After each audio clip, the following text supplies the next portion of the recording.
அவர் தான் எங்களை வந்து கூட்டிகிட்டு போகிறாரு ஏர்போர்ட்டு. நான் லண்டன்லேருந்து வந்திருக்கிறாங்க.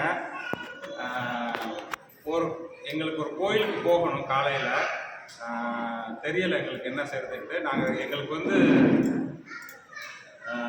மத்தியானம் 2:55க்கு ஃப்ளைட்டு சென்னையிலேருந்து கிளம்புது. ஆனால் 2:50க்கு நாங்கள் ட்ரெயினில் இருக்கிறோம்.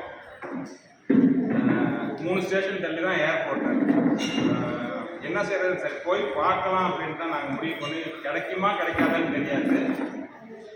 வந்தோன்னே சரி எல்லாம் போர்டிங் எல்லாம் முடிஞ்சிடுச்சு, இனிமேல் ஏற்ற முடியாது அப்படின்ட்டாங்க. அதுக்கப்புறம் எங்களுக்கு டிக்கெட் புக் பண்ணார், ஃபோன் பண்ணார். 20 நிமிஷம் ஃப்ளைட் இல்லைங்க, நீங்கள் கேளுங்க அவங்ககிட்ட சொல்லுவாங்க அப்படின்னு சொன்னாங்க. அதுக்கப்புறம் அங்கேருந்து உள்ளே இருந்து ஒருத்தர் வந்து சொன்னார், ஃப்ளைட்டு இல்லைங்க, நீங்கள் உங்களை நாங்கள் ஏற்றிக்கிறோம் அப்படின்னு சொல்லி சொன்னாங்க. சரின்ட்டு அதுக்கப்புறம் சொன்னாங்க, உங்களோட லக்கேஜ் வர அதான் உங்களை அனுப்பிடுறோம் அப்படின்னு சொல்லி சொன்னாங்க. சரி, அதையும் சரின்னு சொல்லிட்டோம். அதுக்கப்புறம் உள்ளே எல்லாம் ஃப்ளைட்டில் ஒரு 3/4 மணி நேரம் கழிச்சு நாங்கள் போனதுக்கப்புறம் தான் ஃப்ளைட்டே ஏர்போர்ட்டுக்கு வருது. அதுக்கப்புறம் நாங்கள் அதில் போய் உட்காந்து ஃப்ளைட்டில் உட்காந்த பிறகு அங்கே ஒரு சின்ன பிரச்சனை. அதாவது ஒருத்தர் ரொம்ப உயரமானவர், அவருக்கு உட்கார்றதுக்கு இடம் சீட்டில் முன்னாடி இருக்கிற சீட் இடிக்குது. அதனால அந்த சீட்டை பின்னாடி தள்ளி வைக்கணும்ட்டு 1 மணி நேரம், இன்னும் 1 மணி நேரம் தள்ளி கிட்டத்தட்ட 2 மணி நேரம் கழித்து ஃப்ளைட்டு தூத்துக்குடிக்கு வந்துச்சு. அந்த இடைப்பட்ட நேரத்தில் ஒருத்தர் எங்களுக்கு யாருன்னே அவர் தெரியாது, சக பயணி. என்னோடய ஒய்ஃபோட ஃபோனில் சாமியோட ஃபோட்டோ இருக்குது. அதை பார்த்துட்டு இவர் யாருங்கன்னு கேட்குறாரு. இப்படின்னு சொன்னோன்னே, என் தோட்டத்துக்கு பின்னாடி தான் அவரோட கோயில் இருக்குது, நான் உங்களை அங்கே கூட்டிகிட்டு போகணும் அப்படின்னு சொல்லிட்டாரு. புதுக்கோட்டையில். எனக்கு தெரியல, இப்போ முடியாதுன்னு நாங்கள் வேறு ப்ரோக்ராமில் வந்துக்கிட்டு இருக்கிறோம், இவ்வளோ பிரச்சனை நடக்குது, என்னன்னு தெரியல. அந்த நேரத்தில் சொன்னோம். அப்போ எல்லாமே என்னோடய ஒய்ஃப் தான். எனக்கும் தெரியும், ஏன்னா எங்களுக்கு இன்னொரு பிரச்சனை ஒன்று. இவங்க 2 பேர்த்தையும் ஃப்ளைட்டில் ஏற்றிட்டாங்க, என்னையும் பெரிய பையனையும் ஃப்ளைட்டில் ஏற்றலை. அதுக்கப்புறம் திடீர்னு கடைசியில் சரி எல்லாம் போங்க அப்படின்னு சொல்லிட்டாங்க.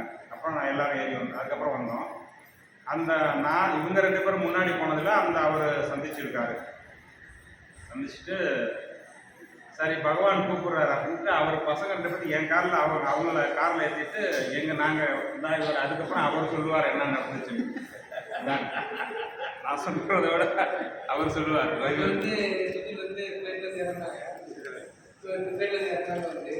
நான் 2012 அந்த ஏர்போர்ட்டை புக்கப் பண்ணிட்டு இருந்தேன். அந்த ஃப்ளைட் 1 நாள் கூட டிலே ஆகுது. ஏன்னா அந்த ஃப்ளைட்டில் கடைசி ஃப்ளைட் அது என்றைக்குமே டிலே ஆகாது. இத்தனை வருஷம் கழிச்சு அந்த ஃப்ளைட் டிலே ஆகிருந்து லேண்ட் ஆகாது. அதுக்கப்புறம் அவங்க கூப்பிட்டு அந்த கோயிலில் போய் நாங்கள் பார்த்தோம். அந்த கோயிலில் கொஞ்சம் பராமரிப்பு இல்லாமல் இருந்துச்சு வருது. அதனால் அங்கே தரிசனம் முடிச்சுட்டு அதுக்கப்புறம் கிளம்பி அவங்க ரூமுக்கு வந்தாங்க. என்ன தெரியுது அப்படின்னா, அவங்களுக்கு அந்த கோயிலுக்கும் ஏதோ ஒரு கனெக்டிவிட்டி இருக்குது, ஐயா ஏதோ சொல்ல வராங்கிறது என்னோட அனுபவத்தில் தோணுது.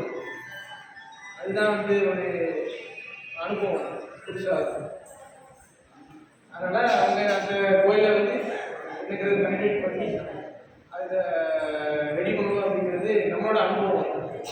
ஐயா ஏதோ சொல்கிறாங்க. இங்கே நாங்கள் அவங்க ஆக்சுவலி நேற்று நைட்டே இந்த இடத்த கிராஸ் பண்ண முடியுது. நேற்று நைட்டே கிராஸ் பண்ணாங்க, இன்றைக்கி இந்த இதை மிஸ் பண்ணியிருப்பாங்க. அதுவும் இன்றைக்கி டைமிங் மாறி, நேற்று அவங்க ப்ரோக்ராம்லாம் மாறி இன்றைக்கி பகலில் கிராஸ் பண்ணுறாங்க. ஒரு பெரிய விஷயம். எல்லாமே அவரோட காட்டாங்க. கண்டிப்பாக அந்த போர்டை பார்த்தா நான் உள்ளே வந்துடுறேன். மேடம் சொன்னாங்க, போர்டை பார்த்தா உள்ளே வந்துடுறேன். ரொம்ப நன்றி.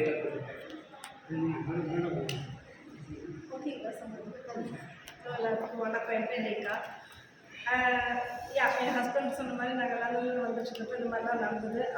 நாங்கள் ஒருத்தர் சொன்னார் இல்லைங்களா, புதுக்கோட்டையில் தோட்டத்துக்கு முன்னாடி தான் அவர் டிவோட்டி இல்லை.